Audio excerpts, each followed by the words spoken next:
आदमी ने चेक पर लिखी तारीख को खुरच दिया, फिर कैमरे की मदद से उसके निशान मिटाए और फिर उसी नंबर की नकल कर नई तारीख भर दी। उसने पहले से तैयार किया हुआ नकली सिग्नेचर काटा और चिमटी से हल्के से चिपका दिया। इस तरह एक साधारण नकली चेक तैयार हो गया। लेकिन जब वह बैंक में जाकर इस चेक को कैश कराने गया तो चाहे वह कितना भी बीमार और गरीब बनने का नाटक करता, बैंक के कर्मचारी उसे पैसे देने को तैयार नहीं हुए। वजह साफ थी, वे किसी अजनबी का चेक नहीं ले सकते थे। ली जी बैंक से बाहर निकला और सोचने लगा कि शायद उसका पायलट बनने का सपना अब खत्म हो गया है। लेकिन तभी एक राहगीर ने उसे प्रेरणा दी। उस दौर में पायलट बहुत दुर्लभ हुआ करते थे। जहां भी वे जाते उनके आसपास खूबसूरत महिलाएं होती, बच्चे उनसे ऑटोग्राफ लेते, यहाँ तक कि बैंक मैनेजर तक उन्हें सलाम करते। ली जत्सी समझ गया कि समस्या नकली चेक में नहीं बल्कि एक ठोस पहचान में है, इसलिए उसने खुद को पत्रकार के रूप में छिपाया। एयरलाइन कंपनी के मैनेजर से इंटरव्यू के बहाने पायलट से जुड़ी बुनियादी जानकारी हासिल की।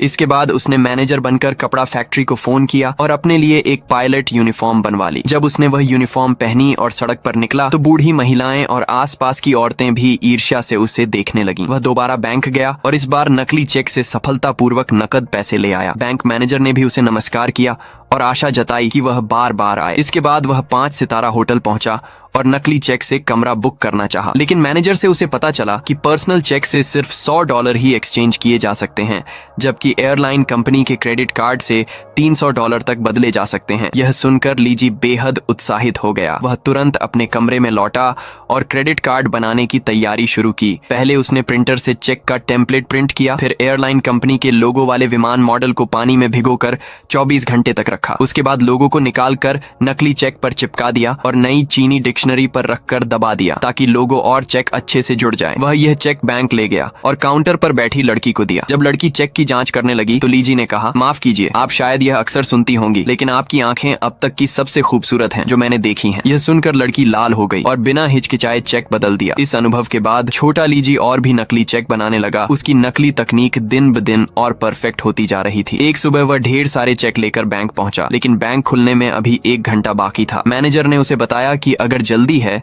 तो वह एयरपोर्ट काउंटर पर जाकर पायलट की पहचान से चेक एक्सचेंज कर सकता है। लीजी को यह जानकर हैरानी हुई कि एयरपोर्ट पर भी कर्मचारियों के लिए यह सुविधा है। वह तुरंत एयरपोर्ट पहुंचा। वहां उसने न केवल चेक बदला बल्कि यह खुशखबरी भी मिली कि वह इस पहचान के साथ दुनिया में कहीं भी मुफ्त में उड़ान भर सकता है। यह सुनते ही उसने बिना सोचे विचारे कप्तान बनकर विमान में प्रवेश किया। वह कॉकपिट में बैठा विमान उड़ाने का अनुभव लिया और एक खूबसूरत एयर होस्टेस से भी नजदीकी बढ़ाई। इसके बाद उसने इसी तरीके से 26 देशों की यात्रा की। महज 3 महीने में उसने दुनिया के बड़े बड़े बैंकों से 13 लाख युआन से अधिक ठग ली। लेकिन इतनी बड़ी नकदी गायब होना पुलिस का ध्यान खींचने के लिए काफी